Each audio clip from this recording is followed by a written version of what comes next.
Go back అంటారు. అదే చెప్తా ఉన్నా, హిందువులలో డివైడేషన్ కోసం కుట్ర జరుగుతూ ఉంది. దాంట్లో భాగమే ఇది. కనుక నేను ప్రతి దగ్గర ఈరోజు నిన్న కూడా ఒక గణేష్ అంటే కమింగ్ జరుగుతుంది కదా, హిందువుల ఐక్యత ఏదైతే ఈ గణేష్ ఉత్సవాల్లో మనం చూస్తామో ఎప్పుడు కూడా అదే విధమైన ఐక్యత ఉండాలని నేను అందరినీ కూడా కోరుతా ఉన్నాను. ధన్యవాదాలు. దేశం కూడా వచ్చాడు ఉన్నాడో తెలుస్తుంది, ఏ రోయింగ్ ఉన్నాడో తెలుస్తుంది.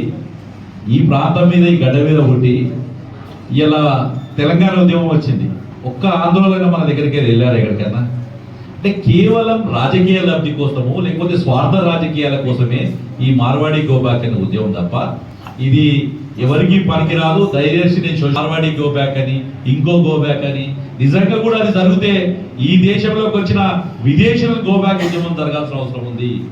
అనే వ్యక్తి రోయింగ్ల గురించి కెనాల్ గట్ట మీద, ఇదే ఇందూరులో కెనాల్ గట్ట మీద ఎన్ని వేల మంది ఉన్నారు, వాళ్ళ పూర్వీకులు ఎక్కడికి వచ్చిర్రు, వాళ్ళకి సంబంధించిన ఏంది అని మనం ఒక్కసారి ఆ ఉద్యమం చేద్దాం. నిజంగా కూడా నీకు ఈ గడ్డ మీద, తెలంగాణ గడ్డ మీద పుట్టిన ఏ బిడ్డ కోసం అన్నా కానీ నీ మనసులో తాపత్రయం ఉంటే ముందు విదేశాల నుంచి వచ్చి నిలగొడదాం.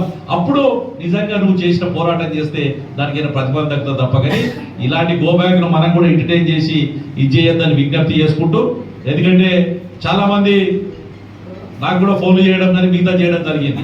ఒక్కటే ఒక విజ్ఞప్తి చేస్తున్నాను, స్వార్థ విభజన విరాచక శక్తులతోని ఈ దేశానికి కాదు మన రాష్ట్రానికి, మన ప్రాంతానికి కూడా చాలా ప్రాబ్లం అవుతుంది.